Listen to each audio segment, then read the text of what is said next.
This is episode 52 of the Untangled Faith podcast.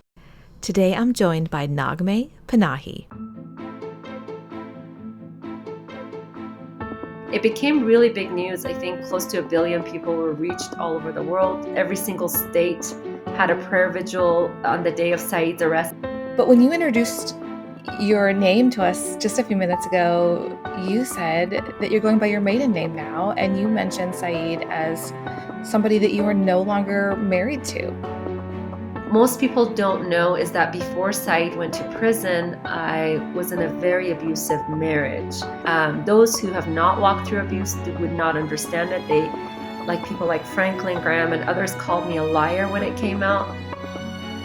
This is Amy Fritz, and you're listening to Untangled Faith, a podcast for anyone who has found themselves confused or disillusioned in their faith journey. If you want to hold on to your faith while untangling it from all the things that are not good and true, this is the place for you. The Untangled Faith podcast is brought to you by my listeners who support me on Patreon. This episode is also sponsored by Faithful Counseling. Earlier this year, after putting it off for far too long, I started seeing a counselor, and it's made a huge difference for me. Faithful Counseling is a Christian counseling service with thousands of licensed therapists across all 50 states with access by video or phone sessions or chat or text. They are therapists with expertise in trauma, depression, family conflicts, and more. You can ask for a new counselor at any time, and financial aid is available for those who qualify. Untangled Faith podcast listeners get 10% off their first month from our sponsor, Faithful Counseling. Go to faithfulcounseling.com/untangled. Fill out a questionnaire and you'll be matched with a counselor. That's faithfulcounseling.com/untangled. In 2012, Saeed Abedini was placed under house arrest in Iran. During the time of Saeed's confinement in Iran, his wife Naghmeh advocated for his freedom. The movement to save Saeed became a highly publicized issue, and if you paid any attention to the news during that time, you likely heard the name Saeed mentioned. Most of the public saw him as a hero martyr and were thrilled to hear of his release in 2016. What the public didn't know was there was an entire component to this story, a dangerous side of Saeed, that caused his wife Naghmeh to have serious reservations about their family's reunion.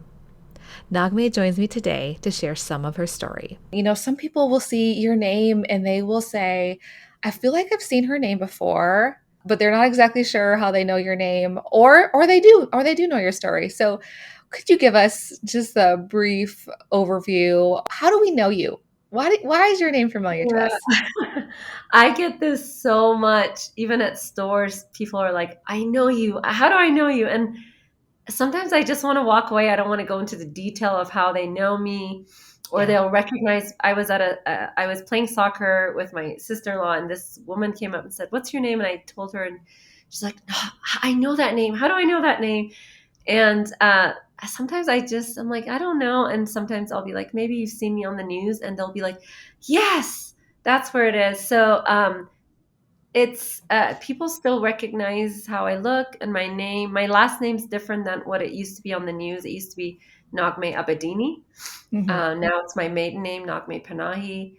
I kind of came into the public eye in 2012 when my then husband Saeed Abedini was arrested and put in the Iranian prison. And it became really big news. I didn't think at that time it would be. When he got arrested, I didn't actually go to media. It was about probably 6 months until the first media pickup that I decided to go to media.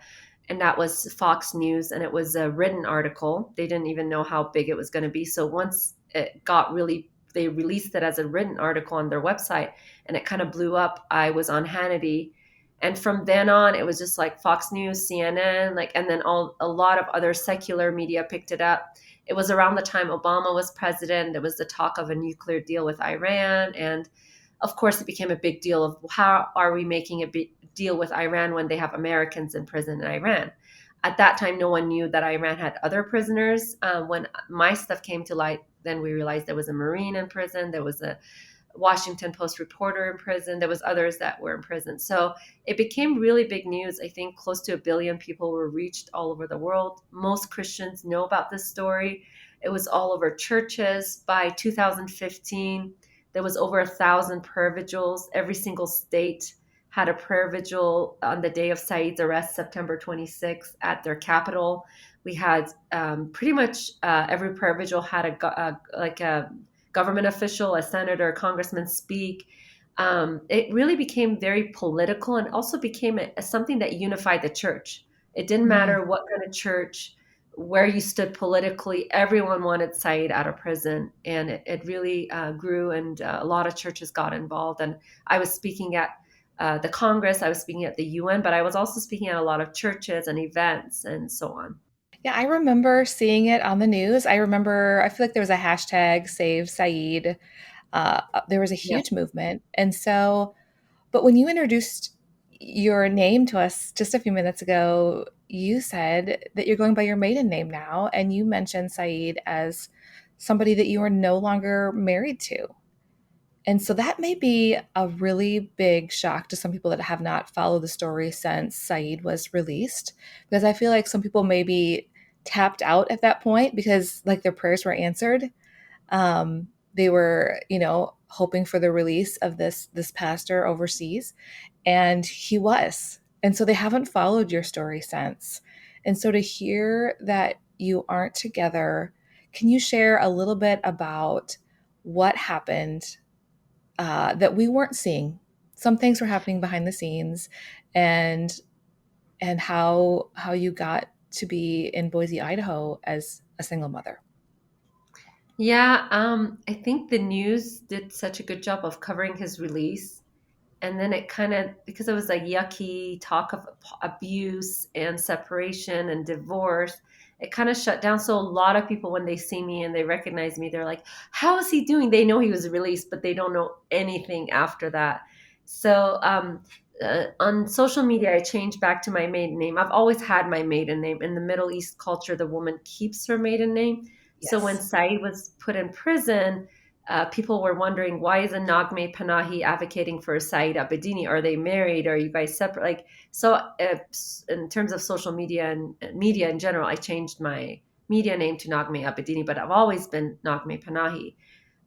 Towards the end of Saeed's imprisonment, he would actually tell me he got a smartphone towards the last year of his imprisonment. He was in prison almost 3.5 years, um, and 6 months in house arrest, so about 4 years, of which 6 months of it was house arrest. But when he was actually put in prison, towards the end of it, he got a smartphone and he was communicating with me. And part of the thing he said, when I come out, I'm going to divorce you and you're no longer going to be Naghmeh Abedini and no one's going to even like you. The reason you're famous, Mhm. the reason people even clap for you, they're actually clapping for me. And actually, that was one of his requirements when he came out. He wanted my name moved back to my maiden name, which I was actually, it was freeing for me to do that. But what most people don't know is that before Saeed went to prison, I was in a very abusive marriage. At that time, I would have not put the word abuse on it. Those who have not walked through abuse would not understand it. They, like people like Franklin Graham and others, called me a liar when it came out. And I'm actually thankful for the way I was treated because it's an example of how the abused community is treated. They're Mm. uh, blamed and they're called liars because they hide the reality. They're taught to cover up, and especially in a marriage. And so I didn't even know I was abused. Maybe the part of the factor was that I had grown up also in the Middle Eastern culture where you do whatever it takes to women are treated in a way in a lesser way because of the laws in Iran and Middle Eastern countries. Women don't have as many rights, and in a way maybe I just accepted that, but I wouldn't have put abused on the word abused on my marriage because in my mind I thought someone who's poor, someone who's not educated, someone whose husband is a drunk who comes home and is always beating their wife, Mm. maybe that's abuse. I grew up in a upper middle class family. My dad was a businessman. I was well educated. I was pre-med. I had been beaten a few times, but in my mind, I had explained it that I was being sassy. Maybe I was being too outspoken. So I wouldn't have put the word abuse on it. And towards the end of Saeed's imprisonment, he had gotten a phone from prison, and which is what shocked me to reality. Before he had a phone, everyone would say, "You are so Saeed is so lucky to have a wife that is working so hard to get him out of prison." He had almost a 10-year sentence, and he got out in 3.5. Mm. And everyone was saying, "You're working so hard." I was traveling 3, 4 times a month, and so in my mind, I was thinking Saeed is changing in prison. He's going to appreciate. He's not going to call me names anymore. And when he got a phone, he started calling me a whore and Jezebel. And he was really upset that I was famous in his eyes. And I said, "We're on the same team. It's not about fame. It's about getting you out." And he was upset no matter what I did. If I said, if it bothers you that I don't travel because you hate that people are paying attention to me, then I won't travel. I'll stay in Boise. And he would say, "No, you need to keep my story alive." So no matter what I did, Hmm. he was mad at me. And that's when I realized that was my line of realizing, you know what? I can do everything for this man, and I'm still being treated horribly, being called a whore and Jezebel, and "You're worthless, you're nobody, don't think you're ever," like he treated me like I was dumb. And at that time, I had been separated from him for a few years, and God had built up my confidence where I was like, you know what? Hmm. I'm not dumb like he said I am. I'm able to speak in front of Congress. I'm able to speak in front of media. I'm not stupid. I mean, God has used me to bring millions of people together to get him out, and prayer vigils and government officials. So his lies of "you're stupid, you're dumb, or like all of that was no longer affecting me as much. And that was my line, where he was just calling me names, and he was saying, "I'm going to come out, I'm going to divorce you." And to be honest, even though there was physical and other forms of abuse before his imprisonment had made it way worse. I was Hmm. literally afraid for my life, because I realized this man has PTSD, he has paranoia, he thinks I'm stealing his fame. And so I knew I didn't know what to do with it. Everyone at that time knew him as this famous martyr for Jesus, Yeah. and I didn't know what to do with it. And for the first time in my life, even I wouldn't even share about marital problems with my parents, because then you're like, "Oh, now they see him in a bad light." Hmm. They saw stuff, but most of it they didn't know, because I didn't even wasn't sharing it with someone. But for the first time in end of October of 2015, on one of my trips to North Carolina, speaking at a really big church, I confided in a pastor there that, about, "I don't understand what's happening. This is how my life has been with this man. I worked to get him out, and this is how he's treating me now." And I showed him, I think, some of the messages Said was sending me through Skype. And it was just like he was showing throw up, and like, I hate you. You're Hmm. disgusting. And the pastor diagnosed me. He said, I'm not just the pastor. I have a doctorate in psychology, and you're an abused wife." And Was that that's the when first time? Was that the first time you actually took that in? Wow. first time I took it in, it was like someone saying, "You have cancer. The reason you have back pain, the reason you're not feeling well, why are you taking Tylenol? This is a serious issue." I don't know why, but in that moment, it hit me like, this is not just a normal marriage issue. This is an abuse issue. And it triggered a lot of things. I really had an emotional meltdown. I went to the hotel. He didn't know what to do with that information. Saeed was his hero. He would say, "Saeed Yeah. is my hero." So he kind of wrapped it up. He diagnosed me, but didn't really take time to take care of me. And he said, I have a radio program tomorrow morning. I gotta go." He was there with his wife, and I had a flight early in the morning that I had to go to. So I think my flight left at 6 or 7 a.m., and I had to leave my hotel at 4 or something. I didn't sleep that night. I was just Googling abuse, and everything that came up was exactly what had happened to in my life. The Wow. dismissing family members, isolating me, the ignoring me, ignoring me for days or even months, not talking to me, the everything he did, breaking personal objects that I like, beating my dog, physical, And I learned that abuse is actually very little of it is physical. Naghmeh's account of learning that her experience was abuse is not unique. Many abuse survivors don't realize what they are experiencing until someone outside the situation with understanding of these dynamics points it out. I Yeah. learned about emotional. I was just reading up in the internet, and as soon as I got home, I ordered probably 20 books, Christian, non-Christian, on abuse, and it was like someone had been watching my life with this man and had taken notes. It was everything in those books was exactly what was happening to me in terms of spiritual abuse, emotional abuse, psychological abuse, financial abuse, everything. And so that's when I knew I had to do something, not only for myself, but having been in communication with Saeed, I knew that he was going to use his fame as a martyr to manipulate the church for, to become like other rich Christians have.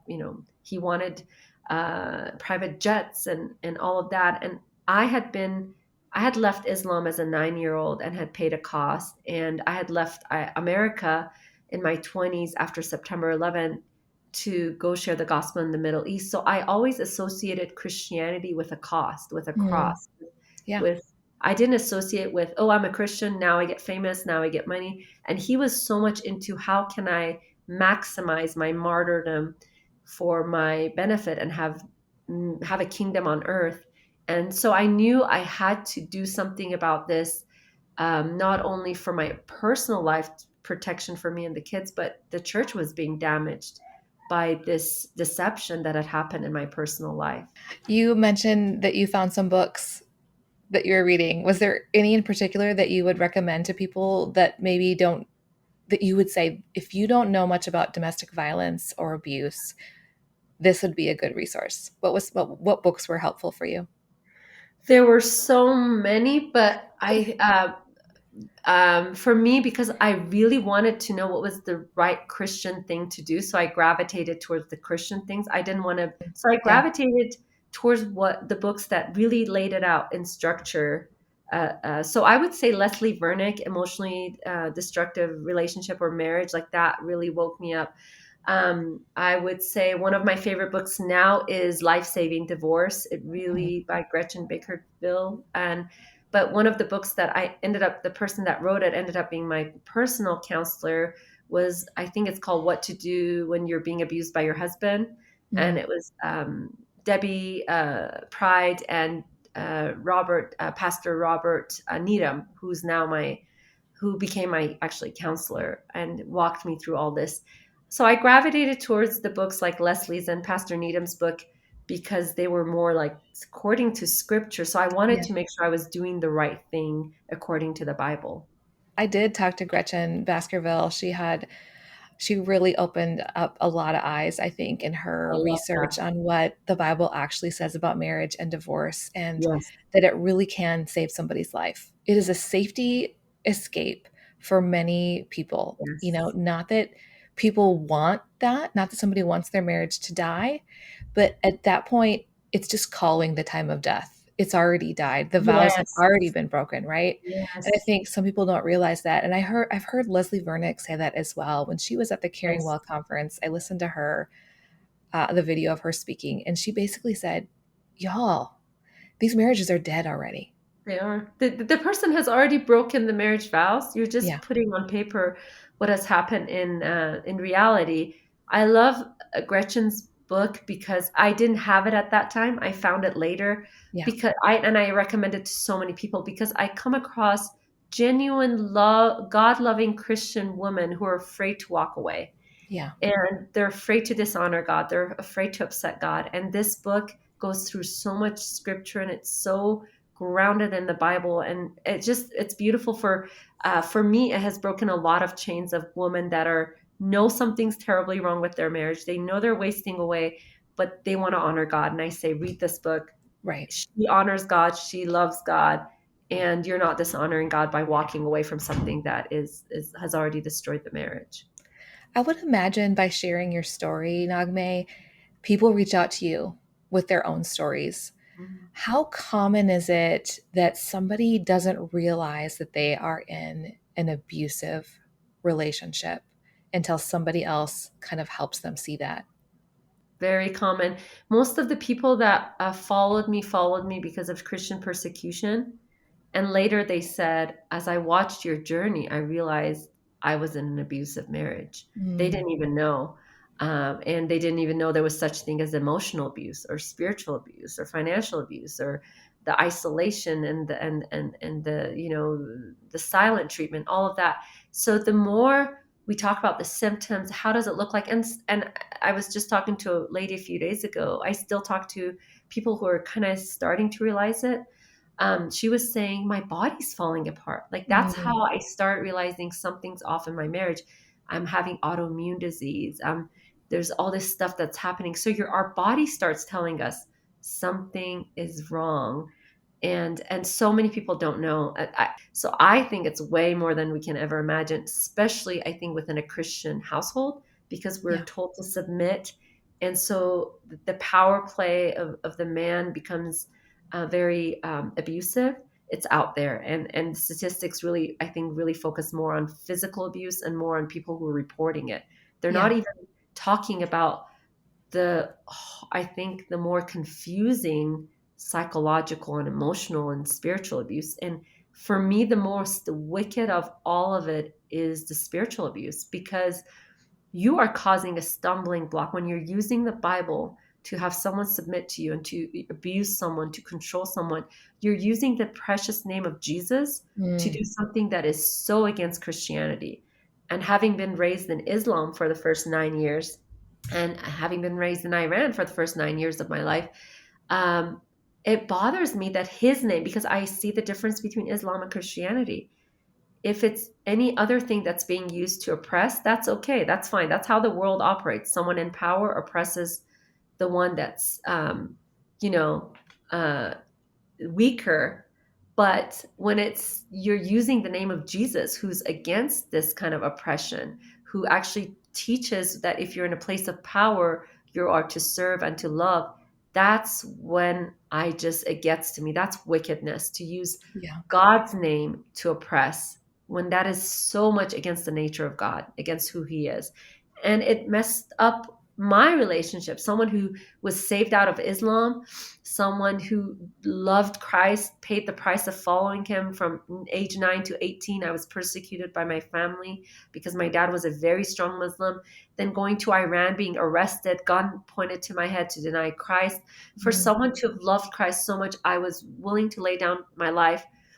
Ended up in an abusive marriage where he was a pastor, to a point where I couldn't even read my Bible. I couldn't even oh, wow, pray.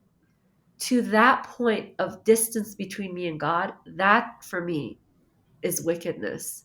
And that for me was the most hardest thing to overcome. And God, in his amazing grace, he rescues us. In his amazing grace, the most traumatic event in my life that I thought this is the worst thing that can has ever happened to me. My husband being put in prison, in the worst prison in the world, in the worst country in the world, the most radical Muslim country. Iran is one of the top. I thought this is the worst thing, but it was yeah, God's rescue of me. God used his imprisonment to say, daughter, you've had enough. I'm going to separate you and I'm going to set you free. That was my freedom, and I didn't see it at that time. And I wow, believe for all of us. And at that time, my relationship with God was, I rarely read the Bible, I rarely prayed. It was completely cold. My relationship with God was very cold. And then he rescued me. I was in a coma in my Christianity. I was yeah, really, and so that's the moment he put Saeed away and revived me back to my who he is and what he cares about. And it was against so much of what I've been taught. I was taught about sanctity of marriage and the importance of marriage. And God, through his word, showed me I care more about you than a structure or yeah, an institution. You matter, your well-being, your mental, not just physical, your mental well-being, your spiritual well-being. You matter to me. You're the one sheep that I came to die for. I didn't come to die for marriage. And if the marriage falls apart, it falls apart. Let it fall apart. You haven't sinned. I came for you. And the irony of all of this is my husband cheated on me. He was addicted to porn, but he admitted he cheated on me with multiple women, and there was physical abuse. But I was so afraid of divorce. I ended up not being the one who filed for divorce. I Wow. just separated. He actually came out of prison and filed for divorce. And for me at that time, it felt like I'm worthless. I'm not even worth fighting for. I fought to get him out of prison. He didn't even fight for our marriage to say, you're worth fighting for. Our marriage is worth. So at that time, when he filed for divorce, I fell apart. I felt like the Yeah. worst thing had happened. But the best thing happened. My counselor said, Naghmeh, God has set you free. I couldn't file for divorce, so God had Saeed file for divorce. And that was my rescue again. Every time I've looked at something thinking, this is horrible, it was actually God's grace in my life and his Yeah. rescue of me.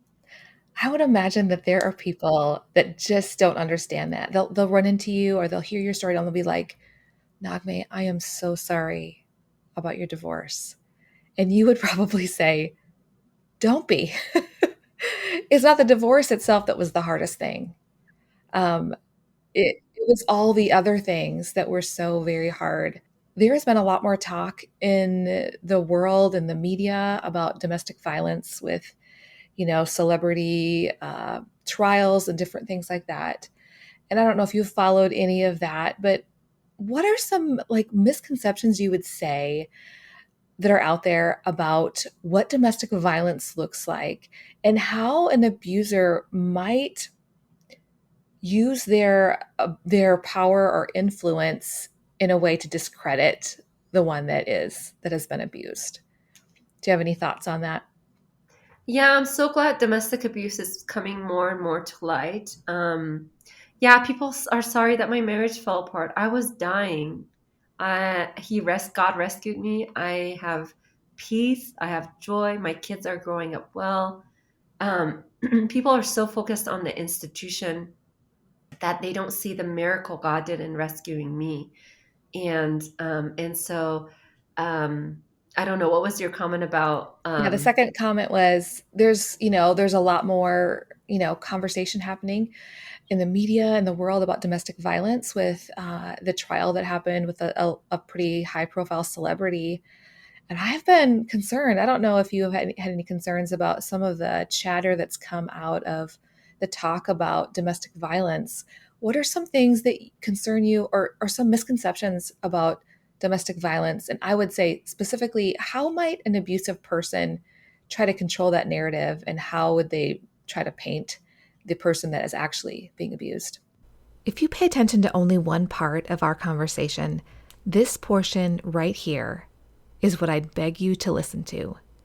So many armchair quarterbacks followed the trial of Johnny Depp and Amber Heard and glibly shared their assessment that Amber Heard was a liar. Here's why this sort of consumption of the trial and uninformed comments are harmful to those who have experienced domestic violence. I have three really good friends that are divorced from an abuser. Two of them, after the Johnny Depp and Amber Heard's trial, filed against them for defamation. Now they're both going through trial. And also, after 4 years of having disappeared, Saeed actually came back to fight again, calling me the problem, calling me the, took me back to court and actually, ended up well for me and the kids. Unfortunately, it's abusers use that to say, see, I'm not the abuser, they're the abusers. And one of the things I talk about, because when I help abused women, I also sometimes I end up talking to the pastor because they're confused. One of the things I talk about is there's so much confusion, and that's what abusers like to do. It's when they bully someone, they don't necessarily even want the pastor to take their side. They want the pastor to be hands off. Mm, They want, it's better to just be hands off so the abuser can continue. And a lot of times they become hands off. And I don't know, this might sound strange comparing the two, but when Russia attacked Ukraine, it was like everyone felt sorry for Ukraine. And then I started hearing chatter of, well, Ukraine has its own issues and maybe Russia's right. And because of that confusion, a lot of people that I had initially heard that they felt sorry for Ukraine put their hands like they're like, we're not touching this, we're not helping Ukraine. And at that time, maybe it's my brain that works that way. I was thinking, wow, this is very much like how it plays out in an abusive home. yeah. the abuser's attacking and everyone is like wanting to help the victim, and then things come up about the victim obviously is not a perfect saint either. Maybe they've attacked back. I hear a lot of pastors say, well, she was angry too, she threw something too, so then they're like, well, there's issues on both sides, so I'm not going to touch it. And the abuser, the oppressor, wants that. They're like, yep, please don't touch it, because I can continue to Yeah. oppress. That's the most dangerous thing, is when the enemy and the oppressor and the abuser brings confusion to a point where people are like, I'm not taking sides. You're Yeah. actually taking sides. You're actually allowing the oppression and destruction of life. When you take your hands off, that's actually making a decision. And you are actually taking sides with the oppressor. They want your hands off. Yeah. Russia wants to be left alone with Ukraine, for example. The abuser wants to be left alone with the person they're abusing. So the worst thing you can do is hands off. So I would say, when there's confusion, be careful, because that's what abusers want to do. They want to bring Mhm. confusion. And one of the most confusing things is called, I learned this from Leslie Vernick. It's called reactive abuse. A lot of pastors will say, well, she threw his cell phone and she was yelling too. And so there's anger on both issues. But you have to look at the bigger picture. You kind of have to pray for wisdom from God. You have to step back and say, who's trying to oppress the other person? Yeah, the other person might have shown anger and done this and that, but what's the bigger picture? And something called reactive abuse. A lot of times, abused women or the abused person, whoever they are, they don't make sense. They're still under fog. They ramble on. They talk about stuff. And in a way, by talking so much and talking all over the place, they start discrediting themselves. And also, they're not perfect saints, so they have messed up. They've done things that looks controlling or abusive, but a lot of times it's reactive abuse. And also, they're overreacting and oversensitive. But I compare to an animal that has never been abused, a dog, for example, that you bring home from birth, to an animal that has been severely abused. You're going to be more careful. That animal has reaction to things Yeah. that a normal animal doesn't. Or even, I talk about burns, like I've had a few burns from cooking recently. That area is very sensitive. You touch it, I might jump. It needs time to heal and all of that. So a lot of pastors use that to discredit the abuse. They're like, well, she's overreacting, she just start crying when we talked about this, or she was like yelling. And I'm like, that's their reaction. You have to see what has brought this person to a place where they're jumping at something that a normal person wouldn't jump at. Yeah. And so my caution would be, abusers love to bring confusion so that everyone's like, hands off, they're both the same, I'm not getting Yeah. involved. And that's actually that's when they win. That's when Mm. the abuser wins. And that's my biggest warning and biggest, just when my stuff came out, I had one pastor, my friend was going to a church in Texas and she sent me the recording, and he said, we have to take sides. We have to take Naghmeh's side, because if we don't take side, we're actually taking the side of the abuser. And for Wow. me, that was so soothing to listen to, because at that time, either I was being accused of adultery or whatever. I was being accused of a liar and a deceitful person who tried to use Said, or what is Said's cause. Or I was either have stones thrown at me, or I had pastors that say, I don't want to touch this. It was rare. It was very rare for someone. It was a few people that actually came. Leslie was one of them, one of the few people. Pastor Needham, there was a few people that came and said, no, I want to touch you and I want to side with you. I guess that the warning is, when there's confusion in the Bible, it says God is not a God of confusion. When there's confusion of who is telling the truth, there's probably abuse involved. And the Yeah. abuser is trying to bring the confusion, so you kind of don't take sides. From what I have observed and certain things I've read, a red flag for me is when I hear somebody paint one of the parties as crazy. That's the number one accusation. And most abused women or people actually believe that. They're like, maybe I am because I overreacted. And so the person, and that's what I was told. I was actually almost forced. And when Saeed came out of prison, he actually told the courts, like, she's crazy. She's got schizophrenia. How can she be fighting to get me out and all of a sudden say I'm abusive? And that's what I was actually told by many people. Like, you got mental illness. Are you on medication? And I wasn't. And the accusation of being crazy or mentally ill is huge. It happens almost every single time where the abuser tries to discredit when they call you crazy or mentally ill. They're doing two things. One, they're discrediting you to the pastor or whoever wants to help you. Oh, she's crazy. She's. Two, they're trying to have you discredit yourself. So you're Mm, no longer relying on your own mental and emotional warnings. And you're saying, maybe I am not well. Maybe I shouldn't rely on my own thinking or in my own emotions, which God has given us. And so yeah. they're doing that. They're trying to discredit you to yourself and to whoever might try to help you. And that's a huge warning sign. And it happens almost every time. Yeah. We'll be right back after a quick break. I wanted to take a minute to tell you about the Untangled Faith podcast Patreon community. This Patreon community is the primary way this podcast is funded. As a thank you for their support, my patrons receive access to bonus audio that doesn't get shared with the public. And the bonus audio that I've shared over the past year is also all there. In June, while I was taking some time off, I recorded some short episodes just for my patrons. I talked about why it's hard to see the truth, safe listeners, and lazy geniusing the season of your faith. You can access all of this by going to patreon.com/untangledfaith. That's patreon.com/untangledfaith. From your experience and from your conversations with people, is it common for an abusive person to try to do something preemptively to discredit the victim where, just in case they might speak out at some point, they've already sort of planted some seeds that would make people not want to believe the person that Yes. had been hurt? Did that Yes. happen in your case at all? Oh, it happened all the time. It happened in my case in a very strange way.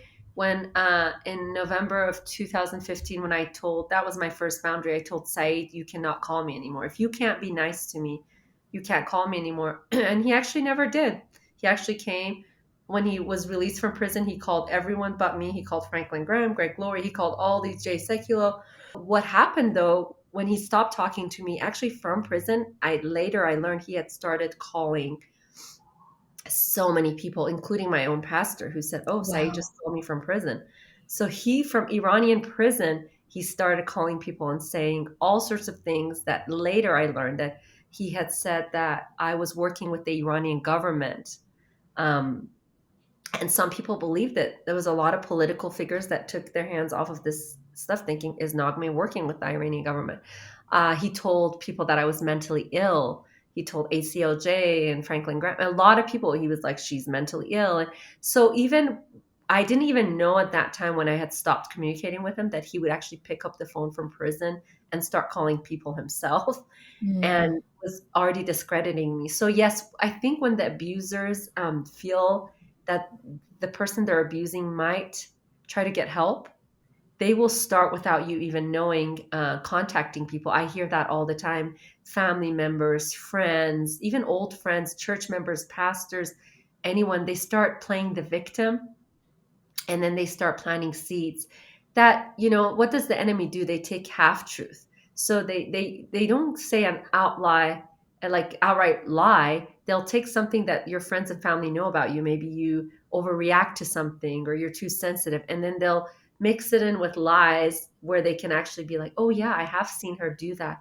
Oh yeah, maybe you're right, like she is kind of crazy and she is kind of off and she's kind of maybe taking things too seriously and you didn't mean to do that. And so they'll, like Satan did, he took God's word and mixed it up with some lies. And so that's what they do. They take a little bit of what people have already seen in your own personal life, and they'll mix in some lies and make them believe that you are not to be trusted. And, oh, she's ill and I'm such a good husband taking care of her. And, all of this. So they do that with behind your back. And Saeed actually did that behind my back while he was still in prison.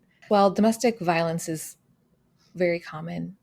Your experience with being so high profile and having had some advocates that are really well known in the Christian world working to help free Saeed and give publicity and help get the word out, in the end, ended up complicating some ways for your own healing and safety.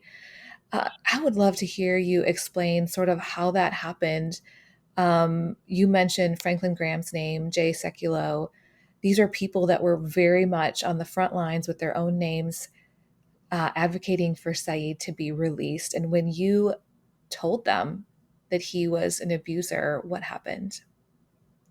Yeah, I think my worst nightmare is the people that I had gathered to advocate for his prison release. A lot of big names, Franklin Graham and Jay Sekulow and Greg Laurie and all of these names, they actually turned on me. And so uh, I was, they were wanting to save the marriage or keep the image. And I think, for example, with some of the names such as Franklin, there was so much invested in the story that a story of abuse did not help their cause of, somehow using this story, but it actually backfired on me because people that had gathered around me, the Christian community, the millions, now Said was a martyr, a hero. Now they turned on me. Hmm. And so that honestly was a surprise. Now I think about how naive I was Yeah. because I thought we're friends. Like, let's say one of my best friends is Miriam Ibrahim. I prayed for her. I advocated for her. I was one of the people that signed petitions to get her out of Sudan when she was on death row. When she said she's in domestic abuse, my love for her did not change. Of course, the same way I wanted to see her out of the Sudanese prison, I wanted to see her freed from an abusive. So when you Yeah. love someone, it doesn't change based on whatever circumstance, whether it's a car accident or whatever it is. You want to jump in and be like, "How can I help you?" And so when the people that I felt loved me and supported me, all of a sudden turned on me when I was crying to them about the abuse I had endured. And I did, it wasn't just my word. I had Said's, the head of Said's denomination, Assemblies of God, Dr. George Wood, called Franklin Graham, talked to Jay Sekulow. He wrote letters saying, yes, we know Said was abusive. He destroyed property. He beat up Naghmeh's dad. He beat up Naghmeh. Like, we knew this in our history. That's why we were not so vocal about advocating for Said when he was in prison. My own pastor talked to Yeah. Franklin and Jay. So it wasn't just me saying this is how bad it was. It was others saying, yes, it was bad. Pastors, leaders. And they were saying we hoped Said was going to change in prison. That's why we didn't bring out the dirty laundry early on. These people that had become my friends, the lawyers at ACLJ, it wasn't just Jay Sekulow. I was friends with some of these lawyers. They traveled with me to with Franklin, who had become like a father figure to me. My kids, I had told them like, you can trust Franklin. He was so close to our family. For them to turn on me was so traumatic because Mm. I really thought they were my friends. And the Christian community, the ones that were like, Naghmeh, you're a hero, blah, they turned on me. You did it for fame, you did it for money, you're a liar, you're just like all sorts of things were thrown at me. But for me to have been treated a certain way when I advocated for the persecuted church for Said, and then people that I thought were close to me to turn on me was shocking. But now maybe it was because I was so naive, but it was sad because those were the same people I had brought in Yeah. myself. And so they became my attackers. And so it really goes back to, are you, I think God tests our loyalty. Oh, uh, wow. and it's are you, it's like, and you're and your husband and others who've stood up and lost their job, and it might not be like the persecuted church, but in a way it is. When we follow Christ and we stand on his values and what's right, we will suffer. That's Yeah. what my counselor told me. He said, Naghmeh, it's when we read Matthew 15 5, where it says, blessed are you when people, revile against you because of Jesus. Like he said, it's not just for the persecuted church, it's for people standing up for righteousness. Yeah. And so it's costly to do that. And it would have been costly for Dave Ramsey to have been like, Yeah. yep, this is going to cost me millions, but I need to be loyal to God and his word over money. Yeah. And it's dangerous. I don't know what they're going to say to Christ, but to choose money over doing the right thing and losing Yeah. a lot. And so it comes between, unfortunately, money and, but the same thing, like you said, as deja vu, the same thing happened to me. I was told you and Said both could have an amazing ministry, have millions. And I was thinking, I just want to live a simple Christian Yeah. life. I don't want to be caught up. I could have stayed married to Said. We would have had, right now I'm a single mom struggling, but I could have had millions of dollars, all of this ministry, been praised as a hero Christian woman instead of like bad woman who came out about abuse. But that's not that for me, that's not Christianity. At this point in Naghmeh's account, my jaw dropped. The similarities between what Naghmeh was saying and what I had heard about how my friend Melissa explained her interaction with Ramsey Solutions when she went to them with the truth about her marriage. It was so very similar. In fact, I talk about some of these similarities in my bonus conversation with Naghmeh in the Patreon community. When once I saw the truth, I couldn't hide it and profit off of a martyr, Yeah. being in prison and benefiting as a family. And so I think at some point God sanctifies all of us in different ways, but at some point we have to choose, am I going to choose the world and money over Christ? And for you guys paid a price. You could have continued. It was not your story. You didn't have to care about Melissa's thing. Mhm. Or am I going to have to lose a job because I want to stand up for what's right, you know? And so Yeah. unfortunately, money and benefit is what affects a lot of Yeah. And these. in the end, we were accused of not being loyal. Oh, yeah. But you were loyal. You were loyal to God over Yeah. people. But it's interesting. A lot of abusive systems and people demand loyalty to them. Mhm. And Yeah. my pastor did the same thing. And I had to say, you know what, my pastor. Unfortunately, when my stuff came out, my pastor had defended me. But a year later, it came out that he had been in an adulterous relationship for a long time. He wanted my loyalty because he had stood up for me, and I had to Mhm. say, I can't be loyal to you. It was really hard for me, but I had to choose loyalty to God. I didn't see repentance. He was justifying a lot of it, and he stepped down, but he was forced to step down. But it's, I think God ultimately judges our is helping purifying us where we're loyal to him. And it was really hard for me not to be loyal to my pastor, but I had to choose loyalty over God, over my pastor who had defended me. If people hear some of my interview, like when I had that meeting with Franklin, my pastor stood up for me. He Yeah. basically told Franklin Graham, like back down, sit down, like you don't know, you know. He really defended me, but I couldn't be loyal back to him because Yeah. there was no repentance over his own personal sin and adultery.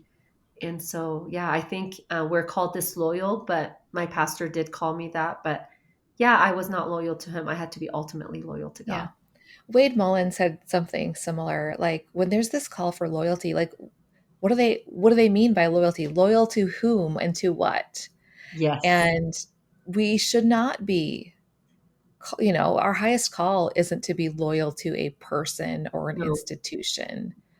That will get us in all kinds of trouble when we're trying to protect that at all costs. it will So I make think us that's a great disloyal point. to Christ. I think when we try to stay loyal to a person or institution, at some point, we will have to, in order to keep being loyal to that, we will have to step back from loyalty to Christ, as you know, in terms of him being our number one loyalty. Yeah. Yeah. And when usually users demand that, usually when someone demands loyalty or submission, there's something wrong. Yeah. That's a red flag. That's a red flag. Yeah. Run, run. So I saw that you are stepping into some new exciting things and doing more speaking. Want to tell us about what ministries are opening up to you right now? It's so weird because I have PTSD with the word ministry. You know, I um, bet. I bet you do. I don't want ministry. I wanna be loyal to what God has called me to do. I work with the underground church. I was just talking to my pastor before this interview saying it's not fun. There's suffering, and I am constantly dealing with a lot of suffering. And then when they get arrested, it took 3 years of getting this family out.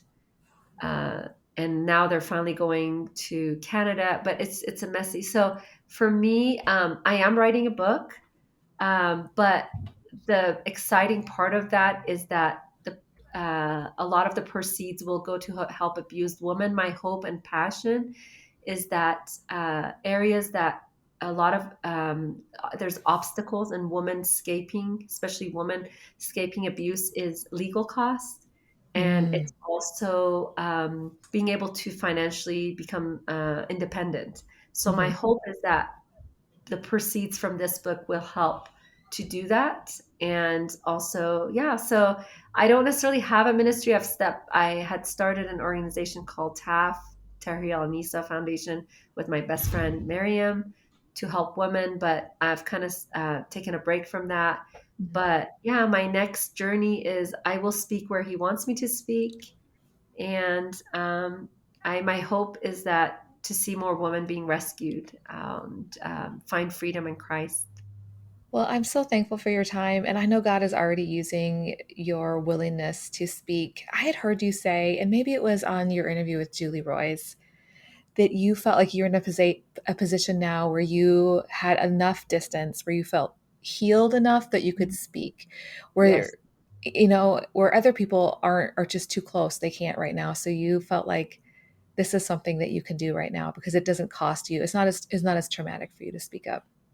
No, and so many women tell me you're speaking for me. When I talk about the way I was treated, when I talk about how the church mishandles it, it's really being a voice for them. I was considered a voice for the persecuted church. Yeah. And God gave me a megaphone for that. And I hope that I can be a voice for abused women who, because of legal issues and other issues, they can't speak, or because they're still, it's very close to their journey. Mine has been 7 years, Yeah. where I'm at a place where I feel like cautiously I can speak. I don't, speak and not, I don't feel like the wound is being opened up back up again. It's a place where Yeah. the wound has healed enough. But yeah, I hope I'm speaking for these women and I can be a voice for them. It really needs collective voice. Yeah. We want to put someone, and this is where I don't want to be. We want to put someone as a hero, like Naghmeh Abedini, voice for the persecuted Yeah. church. But really, what brought Saeed out of prison was a lot of stay-at-home moms who wrote to their congressmen, to their senators, to picked up the phone, did stuff, did prayer vigils, and a lot of them were actually women. Yeah.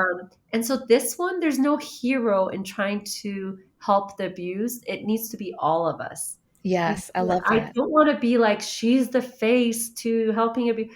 It's not me. There's Leslie Vernix. There's names that are not known. There's voices that don't have a name that are collectively, we need to do that. There's no hero. This is the thing. Yeah. We We already love have a hero, His right? name is Jesus. His Yes. name is Jesus. He's the hero. We don't need followers. We don't need, like, I don't care for a platform for, we have a hero. His name is Jesus. So let's stop making heroes, and let's work together as a body. As a body is, we're all level. We're at the same place. So I Yes. don't want to be the face of helping abused women. I want to be a voice, but other voices matter. Your voice in people you reach, it matters, Amy, so much. To what you're doing matters so much. So yeah, don't make a hero out of anyone, including Right. me. And we have a hero. His name is Yes. Jesus. And I think each of our voices will matter. So if someone's hearing this, you can make a difference. Actually, we need changes in our government in terms of taking abuse seriously, and addressing even emotional abuse. A lot of women are suffering in courts and with custody stuff. And so as we speak up, things need to change, both in our churches and also, in a way, a lot of abused women are not, they go through more and more trauma as they go through the courts or through Yeah. their church. So as each of us speak, hopefully the culture will change, starting with the body of Christ, starting with our churches, of how Yeah. we handle, how someone recently, I have to finish with this. Someone recently said, it's interesting, Franklin Graham's organization is called Samaritan's Purse, yet the good Samaritan touched the untouchable, the one Mm. bleeding by the side of the road. Yet the way Franklin has dealt with abuse, my case and others, it has been so far from the heart of the good Samaritan. Anyways, I think our collective voices is what's going to make the difference. The same way our collective voices made a very abusive, bully government of Iran release the American hostages. Yeah. Our collective voices can make the unrighteous judge do the right thing. Whether it's Yes. in a church, whether wherever it is, it's our constant, our collective constant voices that can make a change. And it's not one person that's going to be able to do that. It's not going to be me or Leslie or any of these big, it's really going to, or Julie Royce or whoever. We are all one voice. Anyway. I love that. Thank you. Thanks so much for listening to this conversation with Naghmeh. We keep talking in some bonus audio I shared with my membership community. You can join in by going to patreon.com/untangledfaith. That's patreon.com/untangledfaith. I want to give a special shout out today to Tosca, Nate, Laura, Jim, Diane, and Melody for making my week by sharing on Twitter the things that you are loving about the podcast. I would love to keep the conversation going over on Twitter or Instagram or through the Facebook page. I'm Untangled Faith on Instagram and Facebook, and Faith Untangled on Twitter. You can always find show notes at untangledfaithpodcast.com. The Untangled Faith podcast is hosted and edited by me, Amy Fritz. Special thanks to producer Michelle Pjanic. Hey, I have a great idea. How about we meet back here next week?